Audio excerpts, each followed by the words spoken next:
ஆச்சி பாதாம் ட்ரிங்க். ஆச்சி பாதாம் ட்ரிங்க் ஒன்னு வாங்கினா ஒன்னு ஃப்ரீ. புதுக்கோட்டை மாவட்டம் வடகாட்டில் நேற்று இரு தரப்பினர் இடையே ஏற்பட்ட மோதல் சம்பவம் தொடர்பாக 14 பேரை போலீசார் கைது செய்தனர். இது குறித்த கூடுதல் விவரங்களை நமது செய்தியாளர் ராஜ்குமார் வழங்க கேட்கலாம். ராஜ்குமார், வணக்கம். மோதலுக்கான காரணம் என்ன என்பது குறித்து முழுமையான விவரங்களை பதிவு செய்யுங்கள். வணக்கம். புதுக்கோட்டை மாவட்டம் வடகாட்டில் நேற்று இரு தரப்பினரிடையே ஏற்பட்ட மோதல் சம்பவம் தொடர்பாக 14 பேரை போலீசார் கைது செய்துள்ளனர். புதுக்கோட்டை மாவட்டம் வடகாட்டில் நேற்று இரவு இரு தரப்பினரிடையே ஏற்பட்ட மோதலில் ஒரு காவலர் உட்பட 17 பேர் காயமடைந்ததோடு ஒரு தரப்பை சேர்ந்தவரின் வீடு, 2 இருசக்கர வாகனங்கள் எரிக்கப்பட்டதோடு ஒரு அரசு பேருந்து மற்றும் போலீஸ் ஜீப் ஒன்றின் கண்ணாடியும் உடைக்கப்பட்டது. சம்பவம் அறிந்த உடனடியாக மாவட்ட காவல்துறை கண்காணிப்பாளர் அபிஷேக் குப்தா தலைமையிலான போலீசார் வடகாட்டில் குவிக்கப்பட்டு கலவரத்தை கட்டுக்குள் கொண்டு வந்தனர். மேலும் திருச்சி சரக டிஐஜி வருண் குமார், சட்டத்துறை அமைச்சர் ரகுபதி ஆகியோர் சம்பந்தப்பட்ட பகுதியை நேற்று நள்ளிரவில் நேரில் பார்வையிட்டு ஆய்வு செய்தனர்.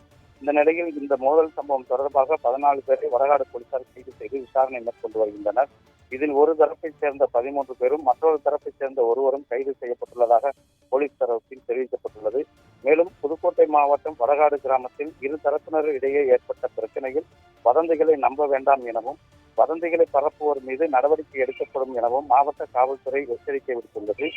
புதுக்கோட்டை மாவட்டம் வடகாட்டில் நேற்று இரு தரப்பினரிடையே ஏற்பட்ட மோதல் சம்பவம் தொடர்பாக சமூக வலைதளங்களில் பல்வேறு தகவல்கள் பகிரப்பட்டு வருகின்ற நிலையில் புதுக்கோட்டை மாவட்ட காவல்துறையினர் அறிக்கை ஒன்றை வெளியிட்டுள்ளனர்.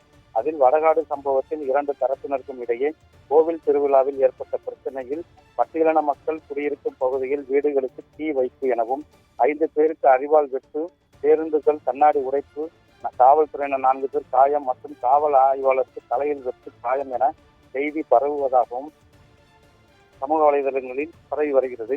ஆனால் பெட்ரோல் பங்கில் யார் முதலில் பெட்ரோல் போடுவது என்ற பிரச்சனையில் இரு சமூகத்தைச் சேர்ந்த நபர்களுக்கிடையே ஏற்பட்ட பிரச்சனை தான் இந்த மோதலுக்கு காரணம் என்றும், இந்த பிரச்சனையில் ஒரு கூரை வீடு எரிக்கப்பட்டதோடு அரசு பேருந்து கண்ணாடியும் உடைக்கப்பட்டுள்ளதாகவும், இந்த பிரச்சனையில் குடிபோதையில் இரு தரப்பு இளைஞர்களுக்கு இடையே ஏற்பட்ட மோதல் என விசாரணையில் தெரிய வந்துள்ளதாகவும், இந்த சம்பவத்தில் தொடர்புடைய நபர்களை குறித்து விசாரணை மேற்கொண்டு வருவதாகவும், எனவே எக்ஸ் வலைதளங்களில் இரு சமூகத்தினரிடையே கோவில் திருவிழாவில் ஏற்பட்ட பிரச்சனையால் பட்டியல் சமூகத்தினருக்கும் குடியிருக்கும் பகுதிகளுக்கு வீடுகளுக்கு தீ வைப்பு, 5 பேருக்கு அரிவாள் வெட்டு, 4 பேருக்கு காயம் உள்ளிட்ட வதந்திகளை செய்திகளை நம்ப வேண்டாம் எனவும் மாவட்ட காவல்துறை சார்பாக அறிவிப்பு வெளியிட்டுள்ளனர். மேலும் இந்த சம்பவம் தொடர்பாக ஆலங்குடியிலிருந்து வடகாடு பகுதி வழியாக செல்லும் பேருந்துகளுக்கு இன்று ஒரு நாள் மட்டும் தடை விதிக்கப்பட்டுள்ளது. அந்த பேருந்துகள் கரம்பக்குடி வழியாக சுற்றி செல்ல அறிவுறுத்தப்பட்டுள்ளது. மேலும் வடகாடு ஆலங்குடி சுற்றுவட்ட பகுதிகளில் உள்ள 3 டாஸ்மாக் கடைகளையும் இன்று மாவட்ட நிர்வாகம் மூடப்பட்டுள்ளது. தற்பொழுது வரை மாவட்ட காவல் கண்காணிப்பாளர் தலைமையிலான போலீசார் குவிக்கப்பட்டுள்ளதால் கலவரத்தை கட்டுக்குள் கொண்டுள்ளனர். மேலும் இந்த சம்பவத்தில் உடையதாக கூறப்படும் இன்னும் முக்கிய குற்றவாளிகளை தேடி வருகின்றனர் காவல்துறையினர்.